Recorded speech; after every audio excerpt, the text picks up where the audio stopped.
December শুরু হলেই আমরা হিসেব কষতে শুরু করি বছরে কি পেলাম, কি হারালাম। আর এই হিসেব নিকেশ শেষে একটা দীর্ঘশ্বাস পড়বেই। তাই হয়তো ডিসেম্বরকে আমার ঠিক কুয়াশার মতো ধোয়াটে মনে হয়। আগামী বছরটা সর্ষে ফুলের ঘ্রাণে কাটবে অথবা সর্ষের ঝাঁঝে, খেয়ে জানে।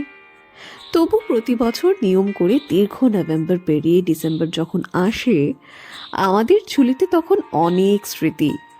কিছু স্মৃতি আমরা আগলে রাখি সারা জীবন, আর কিছু স্মৃতি মুছে ফেলতে চাই বারে বারে। ভুলে যাই স্মৃতির তো জন্ম অথবা মৃত্যু নেই, হ্যাঁ গন্ধ আছে। পুরনো জিনিসের মতো পুরনো স্মৃতিরও কিন্তু একটা গন্ধ থাকে। কখনো তা কুয়াশার ফাঁকে মিঠে রোদের মতো, অথবা তার দম আটকানো রুদ্ধশ্বাস। তবুও বলবো, ভালো মন্দ মিশিয়ে হিসেব জমতে থাকে আমাদের জীবনের খাতায়, আর আমরা চলতে থাকি জীবনের তালে।